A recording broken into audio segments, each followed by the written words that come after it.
We're waiting as Zach brings us a nice fireplace on the TV to set the mood. You'll need it. Strap in, because this is going to be a remarkable episode of the Movie Vault. Yes, we're going to watch the Adult Swim Yule log. Do I trust this? I think you got to trust it. Or do you think it's going to That's going to be like Rick and Morty. Oh, ads. Of course. That reminds me. Make sure you sign up for Hedman Anglin Agency. Have we forgotten to do that? No, we haven't. Okay. We have not forgotten to do it. And if we have, you can always look in the description of the episodes. And it's always there. Dude, this dog needs to go upstairs. I smell as hell. All right. Are we kicking the dog out before we start? Yeah. Dog, leave. Yes, master. Wish it was that easy. So we are in a room. In the middle of this? We're yeah. Oh, Well, it's YouTube. You didn't pay for premium. He does. This is YouTube Premium. Oh, that's not fair. No, he pays for YouTube TV. Pay, come on. Yeah, but that's not the same as YouTube Premium. I know. Apparently, it's not. All right. So today we sit in a dark room in a very nice home movie theater that we wish it was the Movie Vault actual studio, but it's not. We're just borrowing it for the night.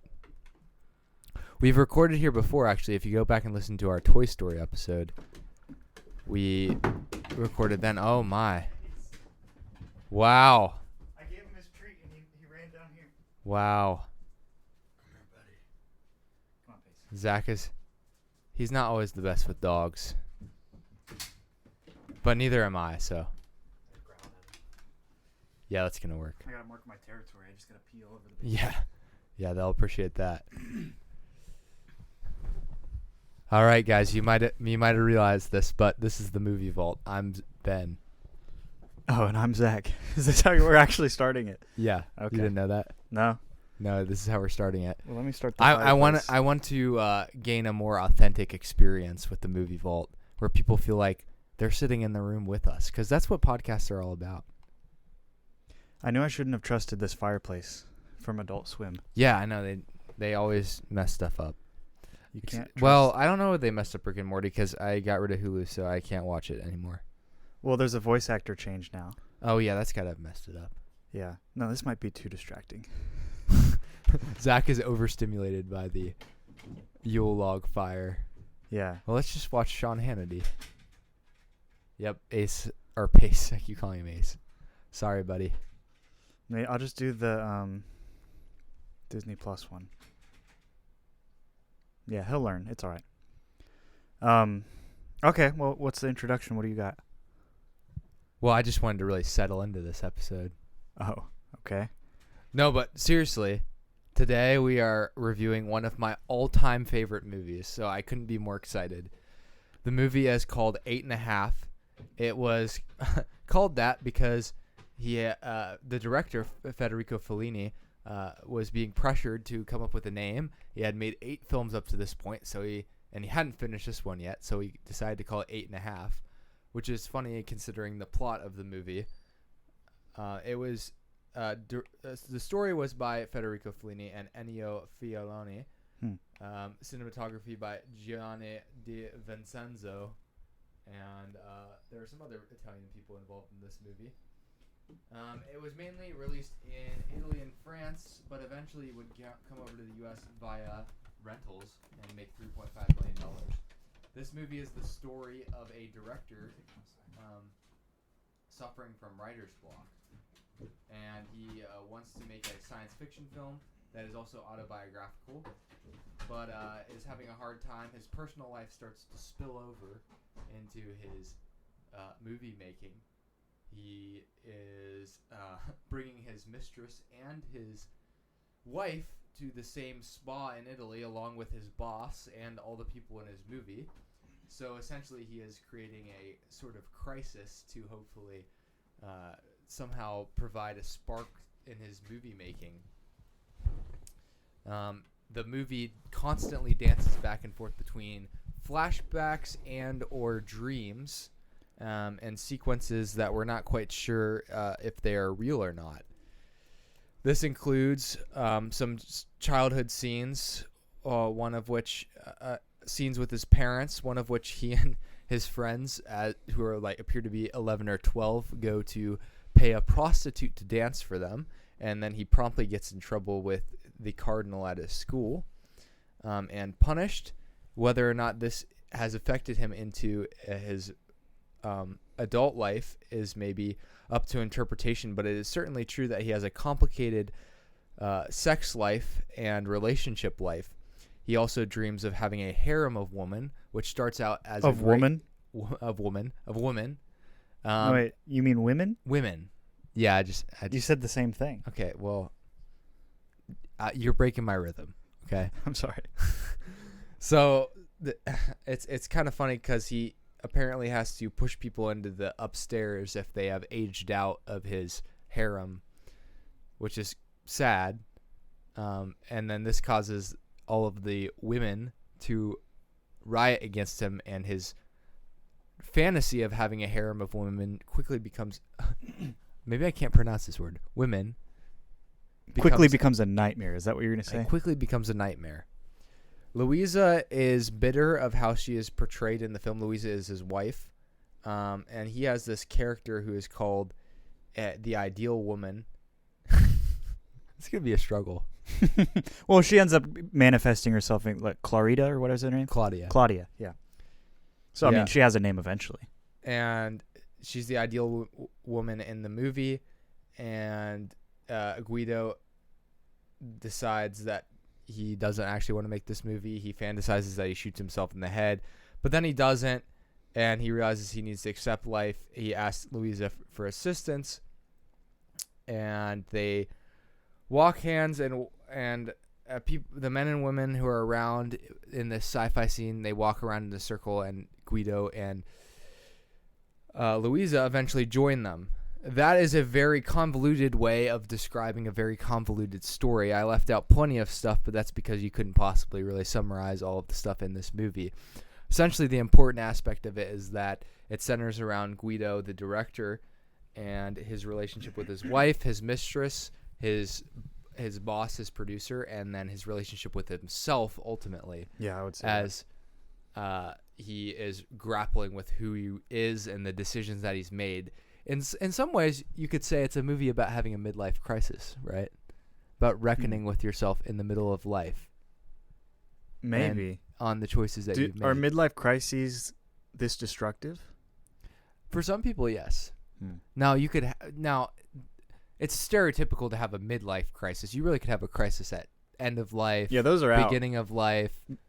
Infancy crises. You should probably be thankful if your crisis ends up being a good reflective moment that you grow from. You probably prefer to have it earlier in life. But if more of it's a trial. destructive, then that's not really beneficial anytime. Midlife crises are kind of cliche. Yeah. So we're saying Fellini's cliche, end of podcast. Well, no, I'm not saying that. I'm not saying this is my first Fellini movie. I'm very but what I love about happy. This movie. Okay, it's back on now. Man, I think you missed my rant. Oh, really? Yeah. Oh, no. I don't think we got it. You want to redo your rant? I can't redo it. Oh, no. Hopefully it picked it up on your mic. Okay. Probably didn't. We'll just we can cut that out. But do you think that Fellini started the Me Too movement? Possibly. But I don't think that was the main point of this No, it's movie. not the main point. I'm saying for exposing... was it the first movie that suggested that there were sleazy people in Hollywood? I mean, maybe one of the or earlier, the film industry in general. I mean, Hollywood's still in its first half century at this point, right? Or no, it's within its first century. Yeah, but, although I almost wonder what his goal is, being that... But he's not even in Hollywood as well, so I'm just thinking Yeah, I don't know. Maybe it's a reach. You just call me out if it's a reach. I don't know that's a reach, but I think maybe in a very zoomed out sort of way, it could start getting people thinking, oh, what is this industry? Is it actually magical? This is what we've been fed. Because the 60s was a time that people were starting to question things. Yeah. Sexual revolution, which, knowing Fellini's style, this movie maybe not as much, although there's definitely undercurrents of it. But I think sexuality was a huge part of what Fellini did, and sort of a maybe somewhat controversial way. And I'm sure in the U.S. they may have censored some of his movies. Maybe not this one, but other movies that he made. City of Woman. Sure, yeah. Those women and the idea, this harem idea, and sexual politics were a huge part of Fellini's work. So, like, in that sense, getting people thinking about that, how that works out, how this sort of like drive that people have, that if they like feed into it, seems to like tear them apart and tear down the lives of other people around them as well, which, you know, we would call sin, but they would just call, I don't know, a bad habit, Urge. or an urge or something like that. Yeah, biological and urge. Yeah. I mean, really, that's at the center of this film as well. Like, the thing that is keeping Guido from being honest is his sex life. It's the very thing that, it's him cheating on his wife. That's the big thing that he's hiding throughout this film. When the one girl comes up and I forget his mistress's name, but when she kind of shows up to that outside pavilion area. Oh yeah. And Rosetta and his wife Luisa are both there. And he goes, "Yeah, I broke it off with her a while back." And they're like, they kind of call BS on him. And, you know, she comes up to them, and you can just see, like, she is one of those people that maybe doesn't make a lot of decisions for herself. And she's really concerned with kind of how she looks. And she talks about, like, whenever I want something, I get it. You know, she says a line like that. And she has a husband who she's cheating on, who's very much a pushover. Yeah. And so I think Guido's like taking almost a little advantage of her. For sure. And she is also willing at the same time. So, that makes it a little easier for Guido's case. But at the same time, Luisa is being lied to this entire film. And she was invited out. Like, he invited her to come to this. And then, like, not only treats her that way by kind of leaving her behind and focusing on the movie for a little bit to get away from her, but he's also lying to her while she's there. And it's very obvious at the same time, because these girls are coming up to him and have all access to him.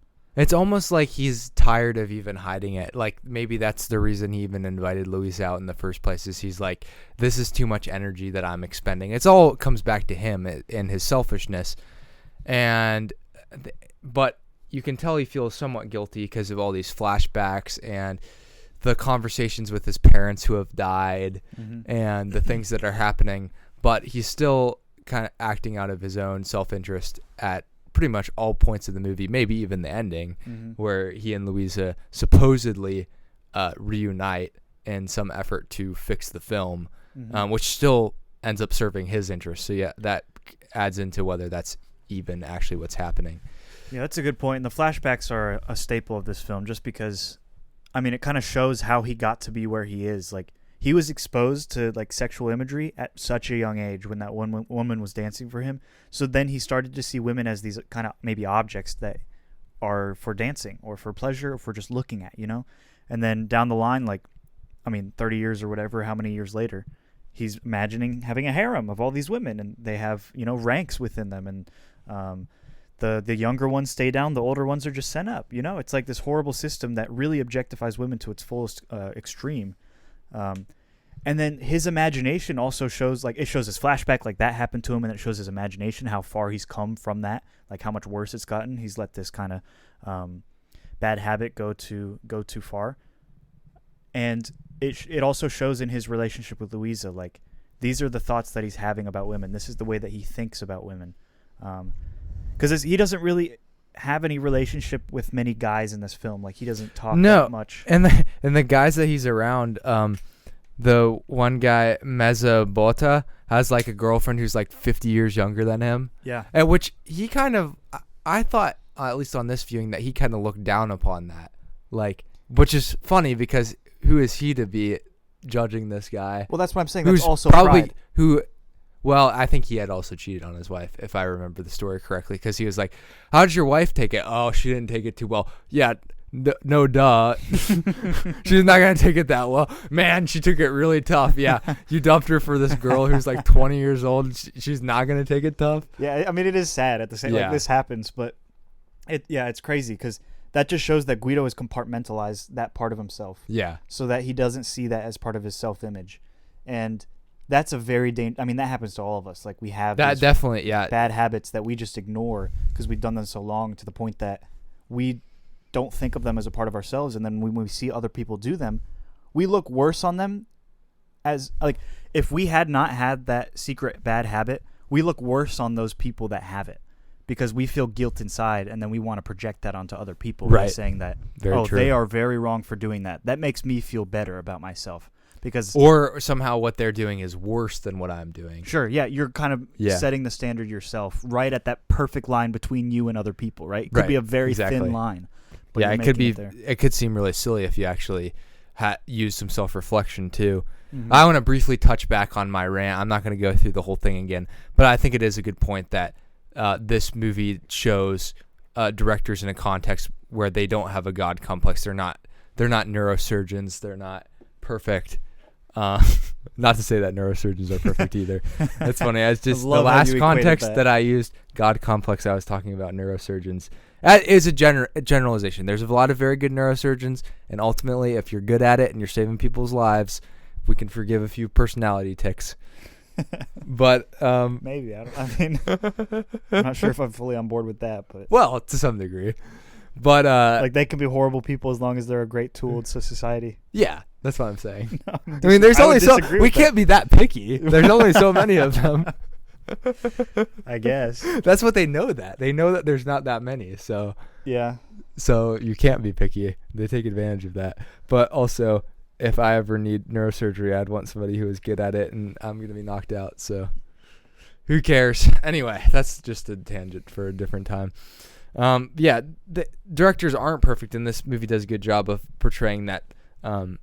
If a director can be like kind of sleazy and lead people on, and they are using other people's money. They're using producers' money. I know in our society today, we usually look at big businesses and producers and stuff as like the bad guys, and they can also be taken advantage of by a guy who has this reputation of being brilliant, according to everyone in the movie.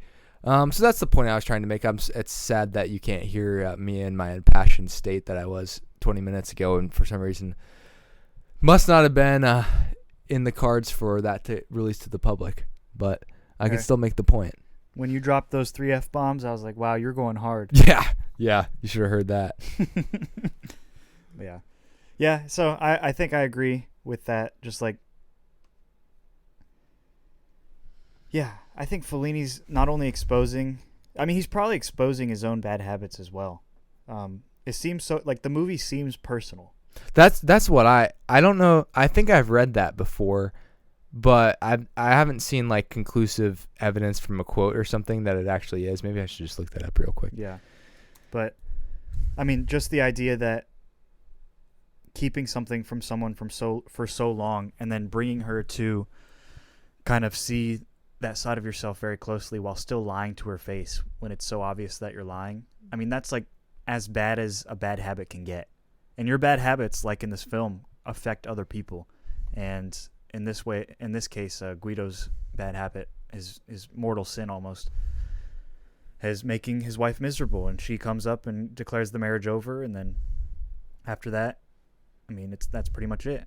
Now, I do question, though, the ending, because he asks her at the end if he could get help, like, facing his own realities. He kind of, like, at the end, he realizes that he doesn't want to make a movie that's trying to help other people. He thought that trying to help other people might help himself. So it was almost like a selfish motive where he tries to help other people to help himself. But then he now wants to change from that to facing his own reality and the things that he has been hiding all this time. And just, I mean, this whole film is kind of one of his main story arcs, is that he doesn't know how to make an honest film, and he expresses that. What is her name? Claudia, and even to Rosetta, or I forget her name. I think it's Rosetta, the friend of Louisa, the best friend of Louisa. That his struggle, why he became disinterested in the semi-autobiographical film, is because he was trying to be honest but failed to be honest. So then he kind of just spirals after that when he realizes that he can't make a film that's that honest, otherwise he'll have to face the things in his own life. And that's the danger of, being in a position like that where your best work comes from being honest with yourself and with the things around you. And when I think of some of the greatest directors, like whatever, Tarantino, Scorsese, all these people are being extremely honest with their situations to the point where the things that are on the screen feel real because there's authenticity that comes with being honest. And when Guido in this film is trying to be honest by making a film that's sort of about himself, he fails to do that and realizes that he hits a wall and his creative, he's no longer creative. It's all gone. So then he realizes like, oh, there must be something inauthentic about me that I have to face. That's my very calm, it's not a rant, explanation.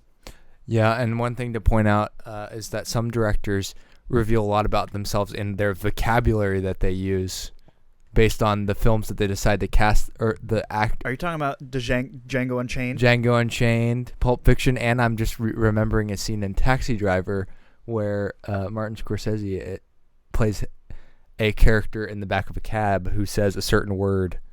Which one does it start with? I think you can guess. It's after the letter M. Z? Yeah, it's Z. No, but I don't know why I got to thinking about that, but I was like, it's so weird that Tarantino and Scorsese both did that. Didn't Samuel Jackson give permission to Tarantino? Yeah, of course he did. He's the harborer of all of those words, right? That is He's the king of that word. He is. He's the final authority on it.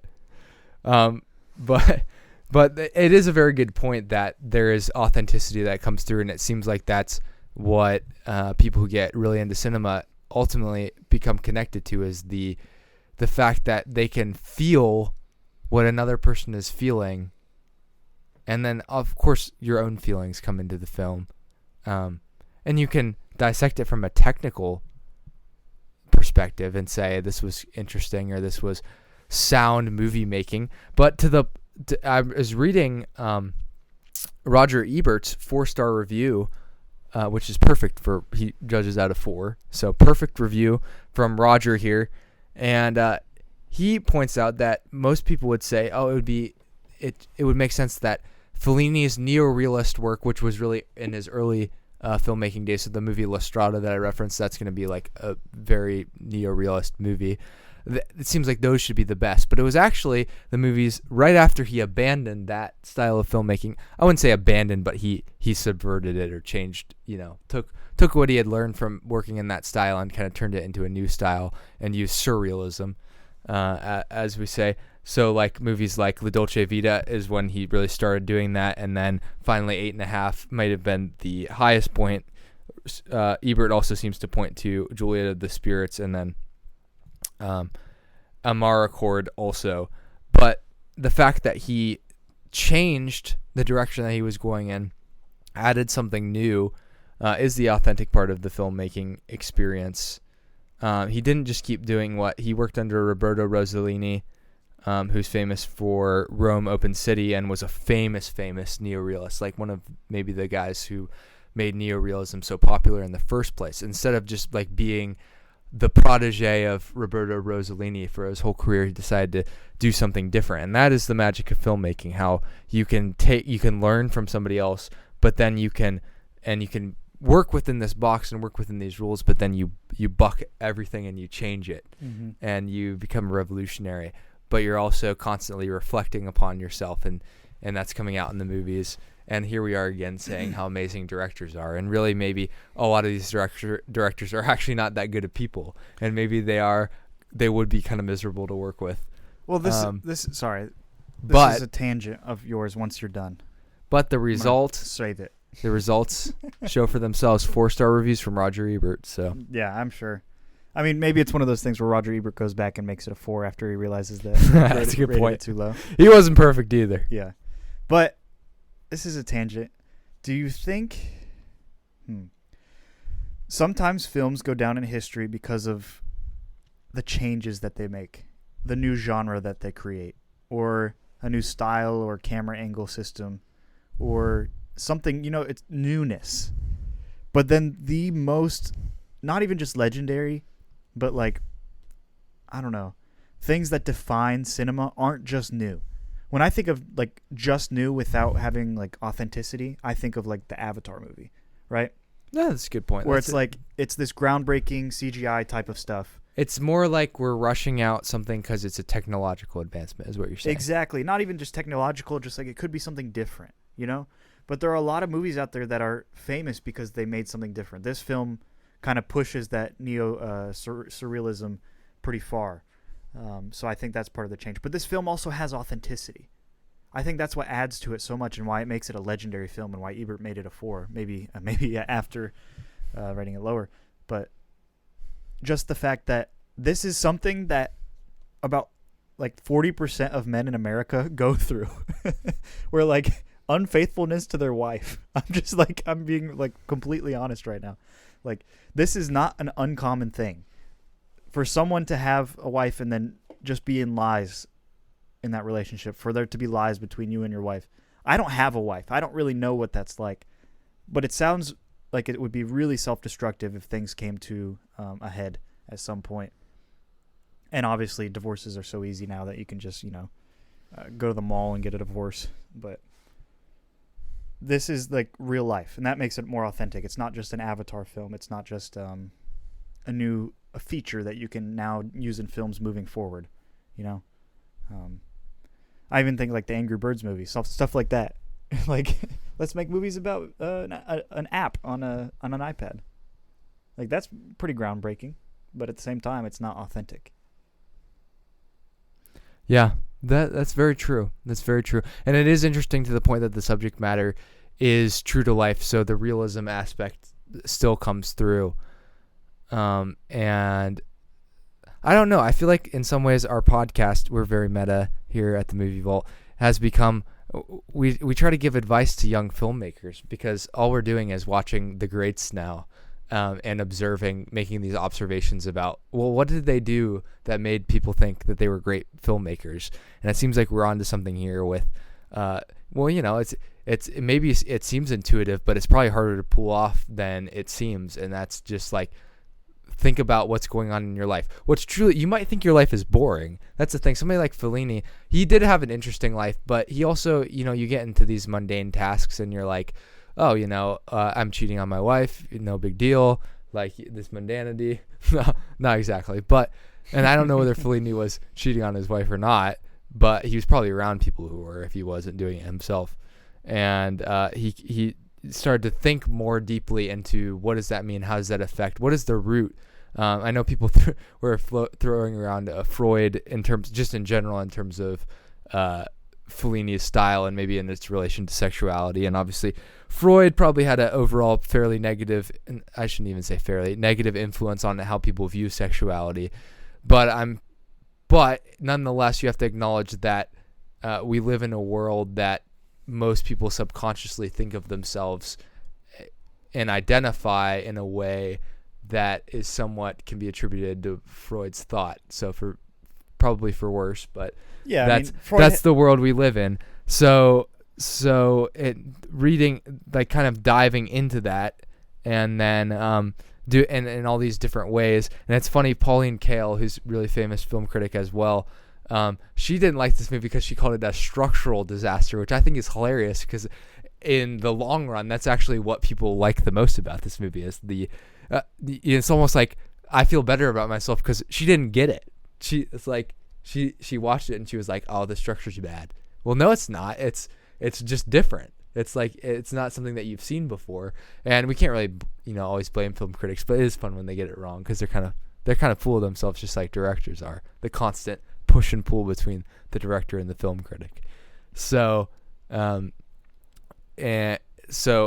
all these undercurrents of all these things that are happening in modern society, and now we can look back on them and say, make some guesses as to what was influencing them, and maybe it wasn't even consciously influencing them. But, what do you think of those observations, Zach? Yeah, that's a good point. Obviously, the whole point of the film was to subvert something. That's what I was saying. Like, there's a newness to this film that makes it go far. I still think that I don't think the neo-surrealism for me is the best part. I think the best part is just like he has to face lies. That's a common problem that we all Yeah. have. No matter how out there this film seems, there's still something that grounds it at the same time. It's like we were just talking about outlets, Ben, where you have to have that one, the third prong to kind of ground you, or sometimes when you pull out the plug, it's going to shock you. Very true. Very true. That loosely relates. And you're right. You could make a movie that's just surreal for no reason. Actually, there's a movie that comes to mind. I don't think you've seen this movie, Zach. Synecdoche, New York. Nope. And a lot of people love it because it is very surreal and kind of meta and all of that. But I found it, and I'm sure it was trying to ground itself in some way, but I found it to be overall a little bit full of itself and just sort of enamored with its own plot, and it fell into more of a nihilist take on things, which ultimately leaves you feeling empty. Who would have guessed? But so it's a movie that you're like, sure, it's cool structure, but the authenticity doesn't seem to be completely there. Yeah. So, and the same guy wrote a movie that I really love, Eternal Sunshine of the Spotless Mind. That's the same guy? He wrote it, but he did not direct that movie. So I think this is also the thing. Different people have different skill sets. Sometimes when you take away a different mind who's helping to direct the movie, you get, different direction on things, little less hope. But yeah. We should review that movie someday. Have we reviewed that movie? Eternal Sunshine? Oh yeah, we have. Oh yeah. We should review it. We did. We That's did. I hilarious. don't remember what we said about it though. That's hilarious. I mean, it was probably 2 years ago. Yeah, at least 2 years ago. Yeah, I mean that's another grounded film. I mean, there's always that. Yeah, but yeah, I mean, we always rave. I'm gonna find out ways so that I can implement Inland Empire into every single podcast episode that we do from now on. I think you cannot understate how much Zach and I view Inland Empire as the greatest achievement in cinema history. And I don't think enough people realize that it is. It's because just like, I not watch enough it, people have watched it. and I realize, how can we go further? Yeah. Is this the end of the line? It's true. Do we have a higher... I mean, it's not like... But watching a movie like 8.5 makes me realize that Inland Empire was, 50, 60 years in the making. I agree. Like, Inland Empire is like, Lynch saw all of these films and was like, there needs to be a conclusive tentpole film to conclude all of cinema. Because I want to say, Fellini did a great job of merging the worlds of dreams and reality, like we talked about.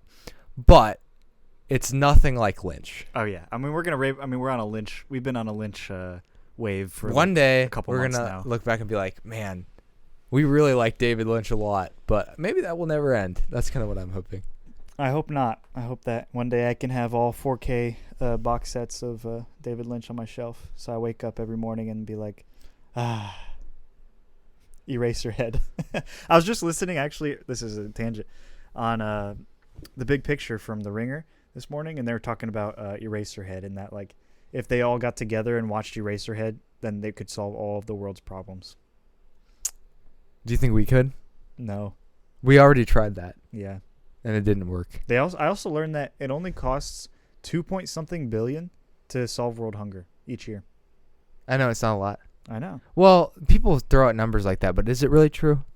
I mean, I don't know how you measure that. Like, Well, because what are the logistics of that? well, they measure your stomach growling. They measure the reverberations of that around the earth. No, I want Per world hour? hunger to end, but I just when people say it only costs this much, how are they getting to that number? It's Well, great to say that. They probably do, I don't know, surveys. And also, hunger is a continual thing. So yeah. if you just make one payment of $2 billion. Well, no, it's annually 2-point-something. 2 point, annually. And I'm assuming they're factoring in that they're trying to make it. You make an initial investment, and then it's supposed to be the crops keep growing, and then. Well, I it's, also wonder, less. I mean, infrastructure is a big part of it. I also wonder if what the quality of the food would have to be for a figure like that. In my class, we were talking about errors in history. As much as I kind of don't like this class a lot, there was some interesting points in this one. Errors in history where, companies were able to take advantage of the fact that they could get a lot of workers and work them for very cheap, and they could figure out exactly how much to pay them, and they just for them to survive and keep working. It was fascinating. I was like, yeah, that's a good point. I mean, you notice though that those periods of history don't last forever. So you don't necessarily need to put in a socialist government. Like, obviously, those are people taking advantage of other people. That's bad. But hopefully that's not. Hopefully that's the exception to the norm. Is what I'm saying. Yeah, but it's people. And it's people, so people are always going to take advantage of people no matter what. Yeah. So that's the sad part. Just like Guido. That's what we're learning about, human flaws. Mm-hmm. I mean, Guido was taking advantage of like everyone in this movie, and potentially there were some people taking advantage of Guido as well, in his name and prestige. Question: does Guido learn a lesson? Ugh, that is a great question. I don't know whether he learns it. He definitely identifies problems, but I also, the question that comes to my mind is he facing these because he really truly wants to change, or is he just exhausted from the problems that his decisions cause? No, because I think he was exhausted when he started to kind of fall out, no longer having interest with the film he was making. I think that was his exhaustion. I think when he finally meets his ideal woman, and his ideal woman rejects him because she thinks that his protagonist himself is inauthentic or can't love because he's so fake, I think that rejection kind of showed that like he needed to have some change, and he kind of realizes that. So when he at the end goes up to Louisa and says like, I need you to kind of walk with me in this, like I need your help, like I think what Carla, the ideal woman, says is that he can't do it without the people in his life, and I think he realizes that it's not the ideal woman that he needs, it's Louisa. So then he grabs Louisa and they go in the circle at the end. But what is that like? What does that mean? Does that mean he learned like he's going to treat his wife well? Is he going to try to get back with her? Or I have no idea. That's where I landed, right? Right. So that's ambiguity, your favorite. Yeah, I do like it. I do like it a lot. Because the conversation never ends. And to me, that is invaluable about a movie. A movie that is maybe not bad, but a little disappointing is a movie that you can finish talking about, right? Mm-hmm. And maybe there truly isn't a movie you can finish talking about, you know what I mean? Like the directions that people go. I don't want to be talking about, whether the film serviced the fans enough and all this stuff that's unrelated to the actual movie. Mm-hmm. I want to be talking about the theme, the plot, what it all means. Yeah. And I think 8.5 is a great example of that. Obviously, I have it as my 4th ranked film, so technically I have it ranked higher than Inland Empire, even though I'm giving Inland Empire all this praise. But I think it was truly an impactful movie in terms of getting me into movies as well, because I had mentioned this to you. I don't know at what point. It was my senior year, end of high school. I think it was right as COVID was starting. I kind of decided I'm going to get really into movies. I don't know. Maybe I always knew I wanted to, and it was just like I was old enough and decided it was time. And of course, like I watched Taxi Driver, Goodfellas, pretty much every single Tarantino movie that summer. But the one movie that I watched that summer that maybe was a little different than all the other ones was this movie. And I watched it because I found out that somehow I had got access to Canopy, probably through Worthington Library. I don't know why I'm saying the specific library, but you can, if you live in Worthington, you can get access to Canopy through Worthington Library. So there you go. Yeah. And I watched it. I'm sure I watched it over more than one viewing, but I just remembered like it was nothing like I'd ever seen, and I don't think you can go back and read my original Letterboxd review. It's really long, and it probably like completely misses the point so many times. But it just is like it's kind of fun to read for me, because it's like looking at where I was, and just like there was such a like mesmerized, awe-inspired moment. And watching it this time, I still felt that way. Like I still felt like, wow, this is like cool. This is something that I wouldn't be able to make, and I'm still trying to figure out. So even though I can say like I've watched a lot more foreign movies, I've watched a lot more movies on Canopy, I'll still never get there in terms of like being, and nobody ever will, because there's no real like defined limit of what being a film expert is, or it is subjective. So there's some mystery in like trying to determine what movie is good and has value and what movie doesn't. Yeah. And it's honestly, it portrays life.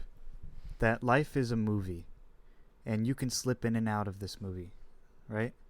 Sometimes we are in reality, sometimes we're not, because a big chunk of our lives are in our head. And in our thoughts, yeah. And I think Fellini portrays that really well, just that this guy's experience, Guido, what he's experiencing from his very soul is not just what's happening in the physical world, but it's also what he's thinking about and imagining, and his feelings, and all of his inner thoughts and deepest, darkest secrets. And that is all of us, right? Life is not just what's in front of us, but it's also what's inside of us. There's nothing special inside of us, I would say that. But there's also, we have a mind. We have ways to interpret the world around us, empirical data to analyze. And what we need is to realize that. I was trying to figure out a conclusion before I ended the soliloquy. That's the problem. All of our thoughts are off the dome, so you can tell. Like sometimes I'll start a thought and I'll finish a thought and I'll be like, wait, how did I transition from that one thought to that other thought? Well, but that's kind of like what watching 8.5 is like. So that's the miracle. Yes. So highly recommend. I mean, I think I gave it 4.5 stars on Letterboxd, which is good. That's a good rating for me. That's a great rating, in fact. It's an excellent, amazing, fantastic, great for me rating. It's still 5 stars. Might be a little sentimentality in there, but still a fantastic movie. Love it. Yeah. I was glad that I was not disappointed, because when you say something's in your top 4 for so long and you've only watched it one time, there's some risk there. It's like meeting your heroes. Yeah, it's true. I can't say. There were a lot of parts of this movie that I did not remember, which is not shocking because like I said, it was nearly 4 years ago that I watched it the first time. Yeah. So, did you ever think we'd review it? I think I had. Did you think it would take this long? I don't know. It never really came up. Oh. I probably said over the years at present, we should review 8.5 sometime, but the moment was never right until now. Yep, and this is the second film in our. We need to structure our story arcs a little bit more. Yeah, this is the second I think we film. called this the 60s one, but more accurately, this might be like 1960s European art house. Yeah, that's I think would be a better way to describe it. As we're doing two, basically we picked a film that was kind of either right at the start of the French New Wave. Yeah, I think it was basically right at the start of the French New Wave. 60. And then we picked an Italian surrealist, neorealist movie, and then we picked a movie that was sort of at the end of the French New Wave. So it does encapsulate a lot of like important aspects of European film history. It would be nice to strike, like maybe we could have done a French film in here. Yeah, we could have done a French. So maybe 8.5 is like kind of a happy accident here. Yeah. Whatever, I'm content. It's fine. Yeah. Eventually our 3-part series are going to be really tight. Or they will be really, really loose and ambiguous. Yeah. Like we'll have this title and they'll be like, what? It's like soda. I said that because there's a sign that says soda over there. Like what? How could they? And there's like a movie and there's like one scene where they show like a soda can, and that's how we're tying it all together. I would love to do that. Or like blinking more than 57 times is shown on screen. Yeah, that's our theme for the next 3 movies. Or there are 3 separate women that lick their lips in this film. Yeah, that That'd could be a good one too. Or 27 people died on set collectively in these films. That would be the film Rust. Yep. No, not exactly. There was only one, but that's still sad. And we'll do an Alec Baldwin tribute. So, this movie won.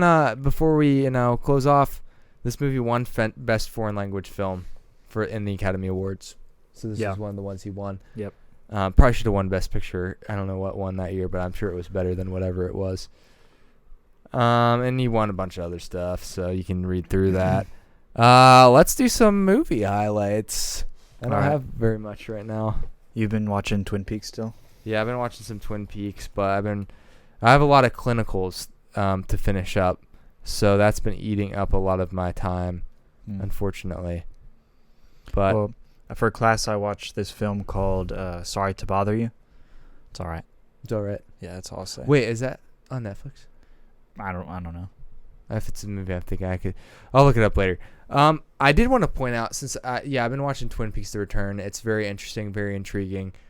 We'll be excited to watch it more. But I was like, I've been listening to some music lately, because when I study, I have time to listen to music.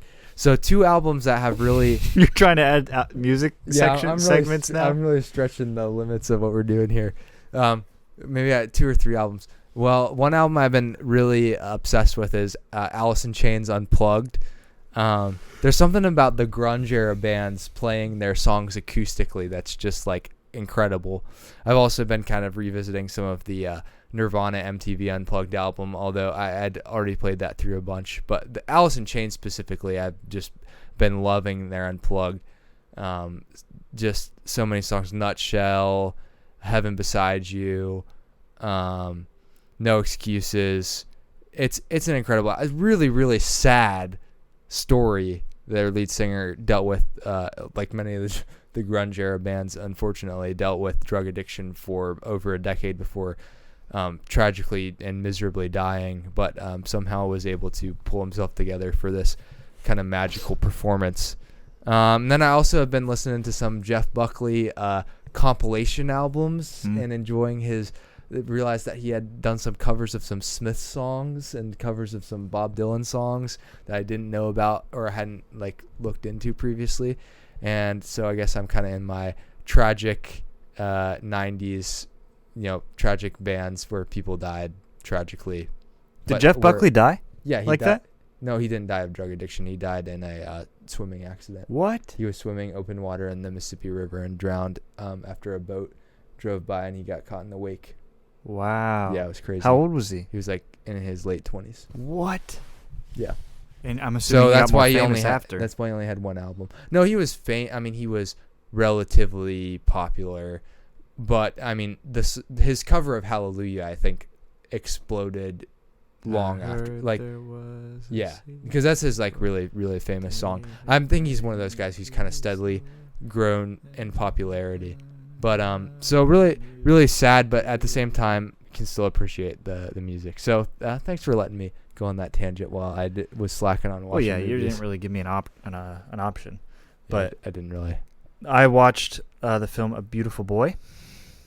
Nice. Steve Carell and Timothy Chalamet. Oh, I saw you reviewed this. Yeah, it was really good. I gave it 4 stars. I thought it was awesome. It tackles drug addiction. That's what it's about. A boy getting on drugs, and his father's trying to help him any way he can. I mean, about halfway through the film, his father's like, as much as I do, I can't help him. I can do everything I want, but sometimes when I help him, it actually hurts him.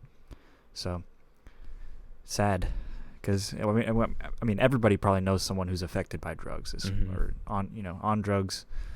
They know that to some degree they're making that choice, and it's a horrible decision, and to some degree the drugs are making the choice for them. So that's one of those very, very difficult things to deal with. Yeah.